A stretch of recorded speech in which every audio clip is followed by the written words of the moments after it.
Lord Archer. He's on about Geoffrey Archer now, dear. Sheer envy. Spoils himself by bringing politics into it. Ah, well. I'm getting to the age when one looks back and wonders if life would have been different had more of it been spent under a government one could respect, let alone agree with. A feeling never stronger than in the 80s, when the jeering at civilized values seemed to warp one's life.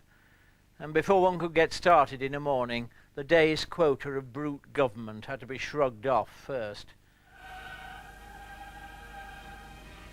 Piece by piece, the regalia are placed upon the altar, being handed to the Archbishop and by him to the Dean of Westminster.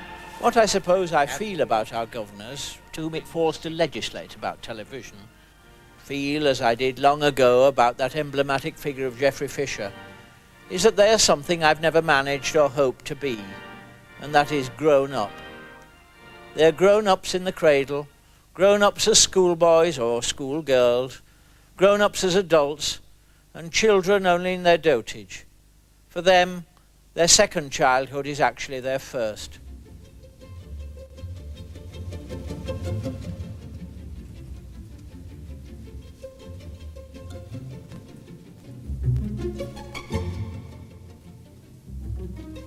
I don't think Bob and Terry in Whatever Happened to the Likely Lads are ever going to be grown up either, though Bob thinks he is, which is one of the reasons why it's so funny.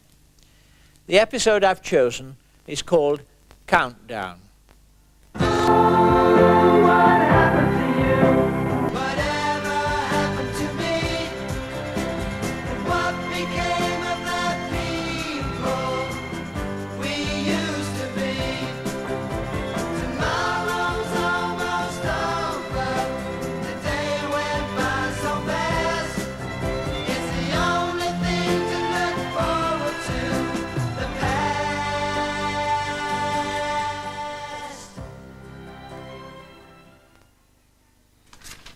Quite frankly, I don't think the church is going to be big enough.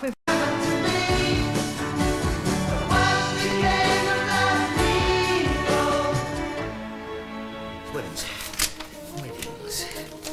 A 10-hour marathon spent Weddings. A 10-hour marathon spent milling around in a damp marquee having wadges of marzipan thrust at you and a video camera poked in your eye. All costing some punter half the annual trade deficit, but never mind. Jolly good time had by all. Well, never again. You're sure you don't mind being best man cop? Mel Smith lets his hair down. Colin Sandwich, Tuesday, 8:30 on 2. Are you all right? Brilliant.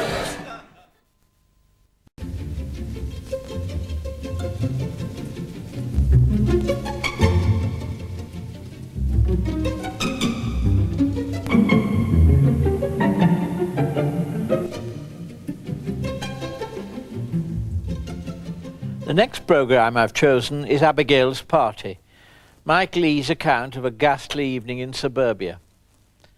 Mike Leigh taps a level below dialogue as it's generally written, though once you hear it, it's instantly real and recognisably awful.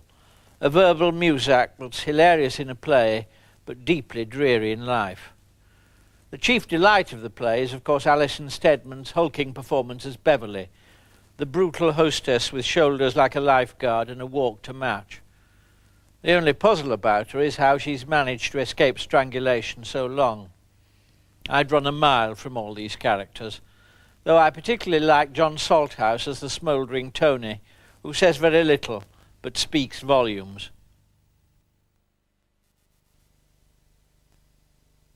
I was all right on the Wednesday until lunchtime, at which point all my nice little routine went out of the window. I think we all ought to share. Share? You've only got 2 scrushy little sandwiches. I've got some spice cake. It was one of what I call my all walks of life luncheons. Today we had the head of the CBI, an Olympic swimmer, a primary school headmistress, a general in the Salvation Army, and Glenda Jackson. It's a bit sticky. A season of Alan Bennett plays opens next Sunday on BBC Two.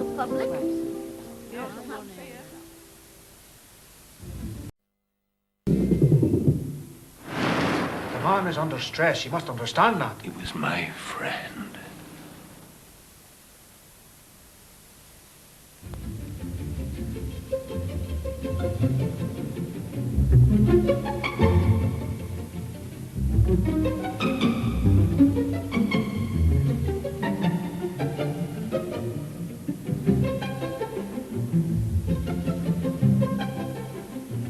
Most of the orchestral music I know I heard before I was 20, largely at concerts in Leeds, so that my enjoyment of music nowadays carries with it a strong charge of reminiscence. This has its drawbacks.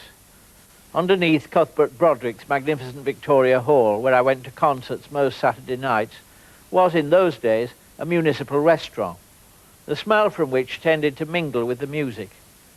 Even today, I can't hear Delius's Walk to the Paradise Garden without the lingering odour of fish and chips. It was a strong hint that, born in Leeds, one was going to have a hard job turning into Proust.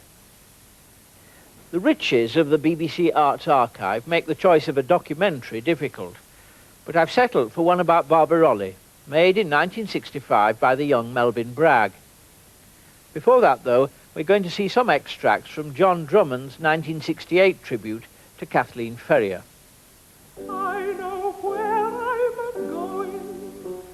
Few English singers achieved so much in so short a career, and few are remembered with such affection. Though gramophone records can reproduce the unmistakable sound of her voice, they can only hint at the personality behind it. And that, as much as the artistry, is what counted.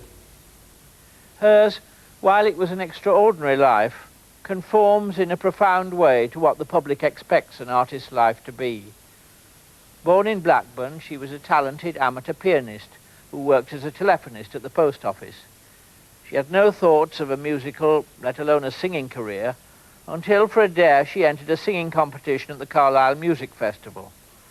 Soon she was performing professionally, and in 1943 sang in Messiah in Westminster Abbey, where she was heard by Benjamin Britten.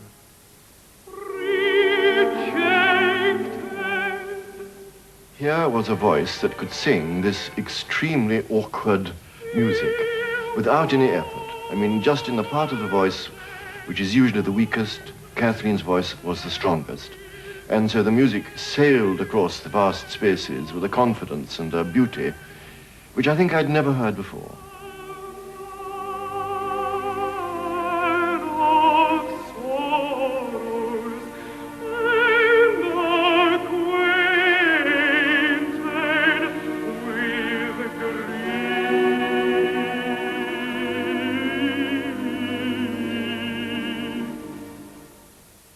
A few years later, at the height of her fame, she was struck down with cancer.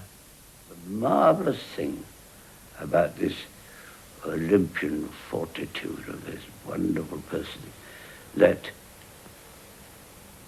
as it grew nearer and nearer to the end, she became greater and greater, as if, you might say, the range that this must fulfill itself before it left, and it did. An artist struck down, as Kathleen Ferrier was, at the height of her powers, is a dreadful tragedy. And yet, in an awful way, it fulfills what the public expects. To be endowed with such talent seems unfair to those not so blessed. We call it a gift, yet somehow, somewhere, we expect it to be paid for. Paid for in unhappiness, paid for in poverty and deprivation, paid for in an early or a painful death. And when it is, however tragic, something in us is satisfied. The gift has been redeemed.